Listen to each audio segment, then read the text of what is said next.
Bonjour,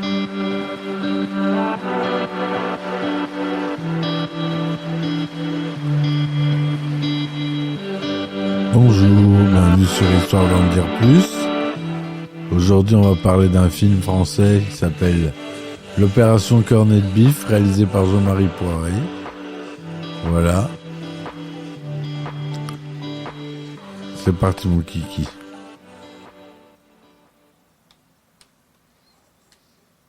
Alors, L'Opération de Cornet de Bif, c'est un film français réalisé par Jean-Marie Poiré, tourné durant l'été 1990 et sorti en salle le 6 février 1991. 5e collaboration entre Jean-Marie Poiré et Christian Clavier, tous deux co-auteurs du scénario. Le film réunit pour la première fois les acteurs Christian Clavier, Valérie Lemercier et Jean Reno avant Les Visiteurs. Synopsis. Bogota, en Colombie, le capitaine Philippe Boulier, dit le Squale, Jean Reno, est chargé de surveiller les agissements de l'ancien colonel Zargas, devenu marchand d'armes. À Paris, les services secrets, la DGSE, ont caché un micro dans la bague de fiançailles de Marie-Laurence Graniatsky, Valérie Lemercier, l'interprète du consul Burger, Marc de Jonge, qui aide le colonel Zargas dans son trafic. Ils espèrent ainsi apprendre le jour d'arrivée du colonel Zargas sur ce territoire français. Madame Graniatsky décide de prendre quelques jours de congé pour fêter son anniversaire de mariage avec son mari Jean-Jacques Christian Clavier, ce qui risque de faire capoter l'affaire. Le Squale ordonne alors qu'on torpille le couple en mettant une jolie fille dans les bras du mari pour que Madame Graniatsky annule son anniversaire de mariage et reste au consulat. La plus jolie femme du service exécute ses cordes, mais le Squale ignore qu'il s'agit de sa fiancée, Isabelle Renaud. Pour arriver à ses fins, il va manipuler l'honnête citoyen qui est Jean-Claude Graniatsky, Clavier, français moyen, type psychologue d'entreprise, qui va résister au super agent secret de façon inattendue. Un as des services secrets américains français, un micro dans la bague d'un interprète très BCBG, une Marilyn dans le lit de l'insupportable mari de cette dernière, un aspirant féminin plus dévoué, et une Citroën BX rouge. L'opération Cornet de Bif est lancée. Donc c'est un film tourné en cinémascope 35 mm, classique, couleur. Il dure 1h45 minutes.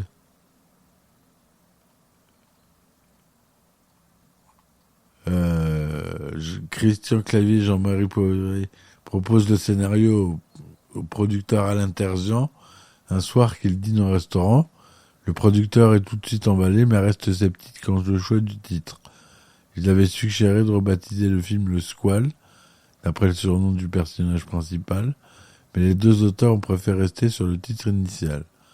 Jean-Marie Poiré a eu énormément de difficultés à monter le projet, car il venait de subir un échec avec mes meilleurs copains. Le choix du rôle du Squale de celui du costaud face à Clavier s'est déterminé plus tard. Gérard Depardieu était initialement prévu mais n'a pas voulu jouer dans le film. Il tournera néanmoins avec Jean-Marie Poiré et Christian Clavier 4 ans plus tard pour Les Anges Gardiens. À la suite de ce refus, d'autres acteurs virils et suscitant l'humour furent convoités comme Daniel Auteuil qui tournait Larsner, Thierry Lhermitte, Gérard Levin, Pierre Arditi ou encore Bernard Giraudot. Mais ces derniers donnèrent un avis défavorable à cause d'un emploi du temps surchargé. C'est Marianne Chazelle, qui à l'époque était la compagne de Christian Clavier, qui a soumis l'idée de proposer le rôle du Squale à Jean Reno, qui tournait dans les films de Luc Besson. Le producteur Alain Terzian, lors d'un interview accordé à Première, narre l'embauche de Jean Reno. J'ai demandé donc à Luc Besson, qui était son agent.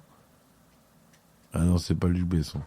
Il m'a répondu, c'est mon père, Reno est au Yucatan. Mon père peut lui amener le script. Il tournait L'homme au masque d'or avec Marly Matlin.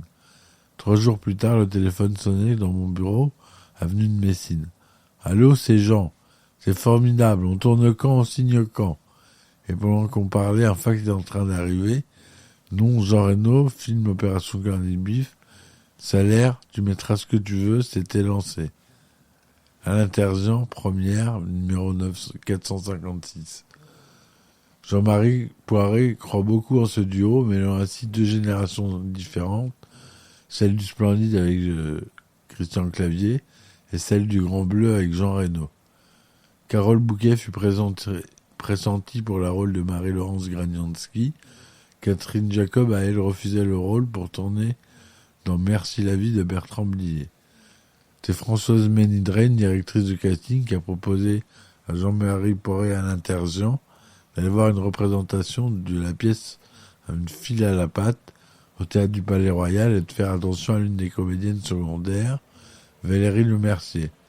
Poiré et Terzian se sont poilés de rire lors de la pièce et elle a alors été engagée pour le film.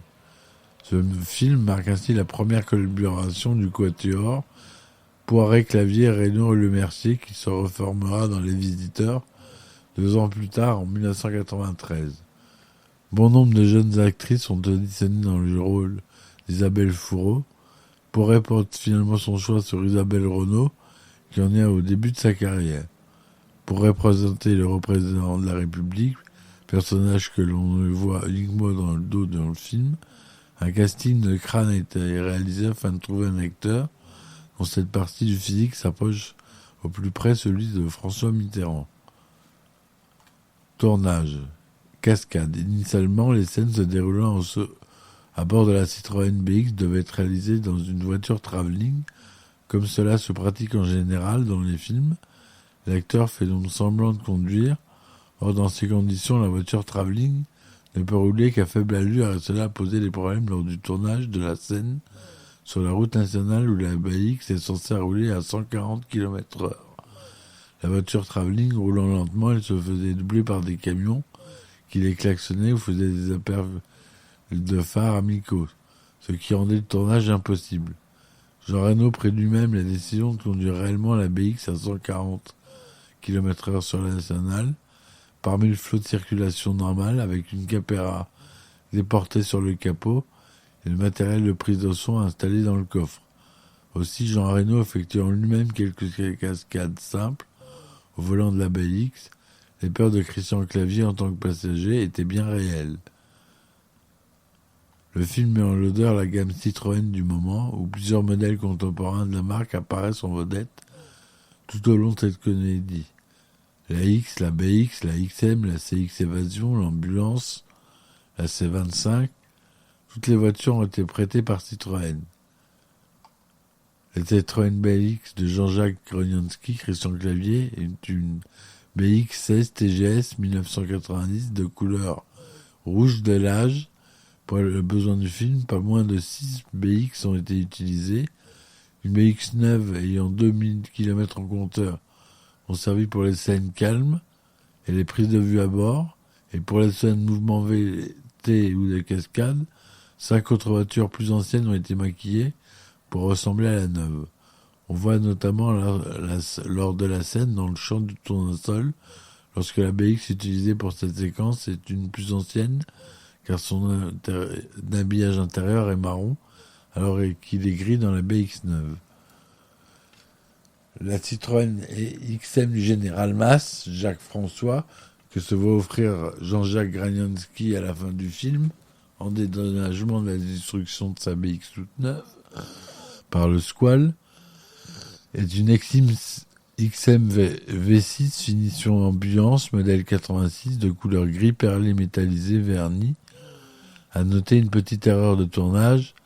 Lors de la première scène avec cette XM, où s'établit une discussion entre le squale et le général Masse, on peut remarquer que le siège passager et le panneau de porte-passager de la voiture sont en velours gris, contrairement au siège conducteur qui est en cuir noir.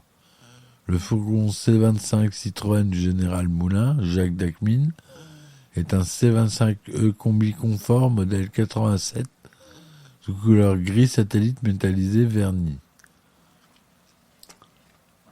Les scènes censées dérouler en Colombie ont été tournées au Mexique.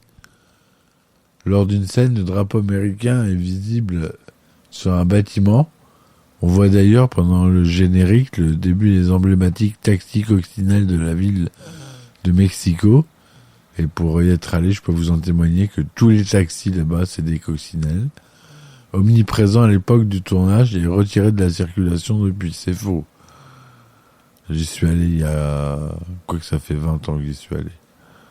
Le camion 5e SM7 de la médecine du travail, qui sert de sous-marin aux agents de la DGSE, est garé devant le 74 avenue Diana, à Paris, dans un 16e arrondissement, près de l'Arc de Triomphe. Lors de son arrivée pour rendre visite à sa femme Marie-Laurence, Valérie Lemercier, au consulat, Jean-Jacques Granianski, Christian Clavier, gare sa Citroën BX devant le 74 avenue d'Iéna. Le consulat est situé en face, rue Auguste Vacry. Lorsque le squale Jean Reno rentre à Paris en avion depuis la Colombie, il atterrit à l'aéroport d'Orly-Ouest. Plus tard dans le film, on retrouve cet aéroport lorsque le squale accompagne Granianski pour partir en week-end à Venise avec Marilyn. Les scènes où la Citroën BX roule sur la nationale avec à son bord Jean Reno et Christian Clavier ont lieu quant à elle sur la nationale 12 à Brouet entre les communes de Chérisy et Doudan. Les scènes se déroulant au domicile des Granianski sont censées se passer à Dreux, à l'adresse fictive 24 avenue du Barry, résidence Pompadour. En réalité, le tournage s'est déroulé dans l'allée des Terre-Neuve à Croissy-sur-Seine. La scène où la vieille dame rentre dans le portail d'un hospice a été tournée à Teuville dans le Val d'Oise. La Citroën XM du général Masse, Jacques François, est garée au parking souterrain Georges V, avenue Georges V, Paris 8e. Lorsque le squale et l'aspirant Garcia Mirel Ruffey reviennent à Paris après l'explosion de la BX de Granianski, et après l'avoir abandonné en pleine campagne, ils garent la Seat Marbella au niveau 41 de l'avenue Georges V, à l'époque devant la banque Hervé, remplacée aujourd'hui par une boutique Armani. On aperçoit d'ailleurs en arrière-plan une affiche de film Bienvenue à bord, un film français de Jean-Louis Lecomte avec Pierre Richard et Martin Lamotte, sorti en décembre 1990. Les scènes sont ensuite tournées à l'hôtel Prince de Galles. Pour la fin du film, de nombreuses scènes ont été tournées dans le parc Astérix et sur son parking. Une scène notamment a lieu sur l'attraction aquatique nommée la descente du Styx. Pour le film, Didier Gustin, alors très peu connu du grand public à l'époque, imite François Mitterrand, mais aussi Helmut Kohl dans une courte scène et n'apparaît que de dos. Les musiques du film sont composées par Eric Lévy, ancien membre et fondateur du groupe Shaking Street. La prestation de Valérie Lemercier dans le film lui vaut d'être nommée au César de la meilleure actrice dans un second rôle durant la 17e cérémonie des Césars. Elle ne remporte pas le César, mais se rattrapera 2 ans plus tard en le gagnant pour son double rôle dans Les Visiteurs, le film suivant de Jean-Marie Poiret. L'opération Cornet de Bif est placée 15e sur le box-office français de l'année 1991, comptabilisant 1 475 000 entrées. Lors de sa première diffusion sur TF1 le 1er mars 1994, le film a rassemblé 12,55 millions de spectateurs. César de la meilleure actrice dans un second rôle pour Valérie Lemercier. C'est à partir de ce film que Poiret impose son style de réalisation particulier, avec des images saccadées, des montages rapides, style qu'il fera dans tous ses prochains films. La scène du début du film où le squale négocie avec des trafiquants des sacs de cocaïne est une parodie de la publicité pour le café El Gringo de Jacques Vabre. La réplique la dernière fois avec l'opération bateau coulé en a décodé très vite, prononcée par Jacques François, est une allusion à l'affaire du Rainbow Warrior. Dans le pavillon de Granianski, lorsque le squale est à l'étage devant la chambre à coucher, on aperçoit dans le plan filmé depuis le rez-de-chaussée un tableau où sont écrits au feutre les indications pour la scène. Lors de la scène dans la station-service où Jean Reno bouscule Clavier, qui renverse son café, on aperçoit Jean-Marie Poiret assis à l'autre bout du comptoir. À noter que le trafiquant colombien est poursuivi par le Sentier lumineux qui est évidemment péruvien et non colombien. Lorsque Granianski rend visite à ses beaux-parents, voit Jean Reno et Dimitri Rougeol, l'un des deux fils Granianski, se croiser un court instant. Ils se retrouveront en 1994 sur le doublage du film français Le Roi Lion dans le rôle de Mufasa et de son fils Simba. D'ailleurs, le surnom d'Isabelle utilisé par le squale est Zazu, semblable à Zazu dans Le Roi Lion. En Espagne, à la suite du succès du film suivant de Jean-Marie Paré Les Visiteurs, l'opération Cornell Beat, qui n'avait pas bénéficié d'une sortie dans ce pays, sort en salle en 1994, soit 3 ans après la sortie française. La nationalité du consul Berger n'est pas précisée, cependant, du fait qu'il parle allemand, de la couleur rouge et blanche du drapeau flottant sur la façade du consulat et des tenues tyroliennes du personnel, on peut facilement déduire qu'il s'agit du consul d'Autriche. Ce sont d'autant plus un portrait de Kurt Waldenheim, président autrichien à l'époque du tournage, et présent dans son bureau. L'opération Corned Beef sort en Blu-ray le 2 septembre 2020, édité par Gaumont et en complément du documentaire Pour l'amour du rire, avec des témoignages de Jean-Marie Poiré, Christian Clavier et Jean Reno. Voilà, c'était une petite parenthèse sur un film que j'ai beaucoup apprécié. Je vous conseille de voir si vous n'avez pas vu. Voilà, je vous dis à bientôt. Laissez-moi des commentaires et à très vite. Ciao, ciao.